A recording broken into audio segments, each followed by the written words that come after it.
The Christopher Killer by Elaine Ferguson. Cameron Mahoney lives with her father and grandmother in Silverton, Colorado. She wants to be a forensic pathologist, and her father is a town coroner. Her grandmother doesn't want her in forensics, and she doesn't interact with her mother.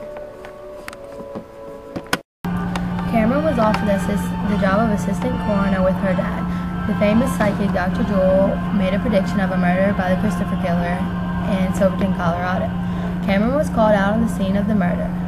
Her co-worker, Rachel, was the victim. Cameron assisted her father at the autopsy. She found the evidence but got kicked out for arguing with Dr. Moore.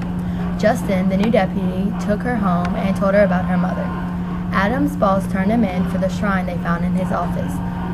The kids, Lyric, Adam, and Cameron, went to talk to the famous psychic Dr. Jewel. He gave them clues as M, Blue, and 88. Adam was taken in for questioning. Justin went to Cameron's house to talk, and now she suspects him because of his blue license plates with the letter M. And Justin has also been to all 4 locations where the victims were found. Cameron went to visit the famous psychic Dr. Jewel again to see if Justin was the real Christopher Killer. As she was there, she found that Dr. Jewel had mixed DMSO with the water. Now she suspects Jewel. Cameron snuck into Dr. Jewel's room to find evidence that he was the real Christopher Killer. Dr. Jewel entered the room while Cameron was in there, and she hid under the bed. As Dr. Jewel was leaving the room, her phone rang, and Dr. Jewel called her. Dr. Jewel grabbed Cameron by the foot and took her from underneath the bed. Dr. Jewel revealed his plans on killing Rachel, and he then pointed a gun to Cameron's head. When he was about to pull the trigger, Deputy Crowley and Sheriff Jacobs busted through the door. Dr. Jewel's plan to become famous was revealed, and he was sent to jail. An example of personification is smothering nature in asphalt isn't the answer. 2 examples of similes are, think about the soil around here, it's like the color of pumpkin, and her stomach twisted over itself like a coil. An example of hyperbole was her throat was on fire. The point of view was third person, the mood was perplexed, and the tone was suspenseful. The theme of the story was stick with your gut feeling even when those around you doubt you.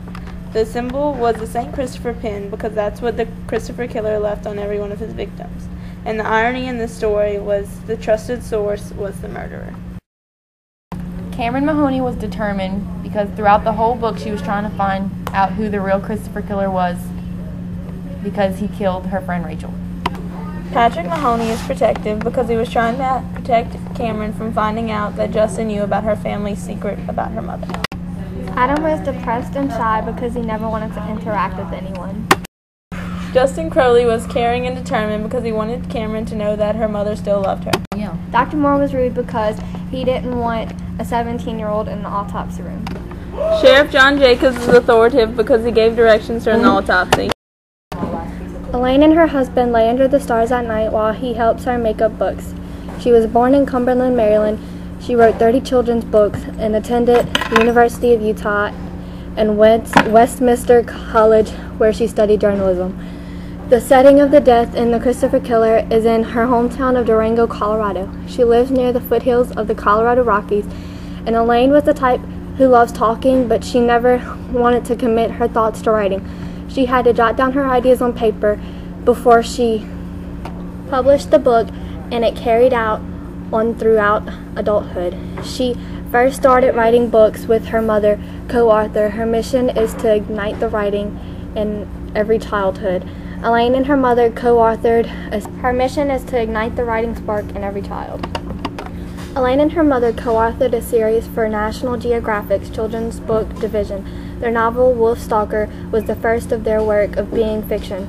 National Geographic had published in its 109th year history, and it was nominated for the 1998 Mystery Writers of America's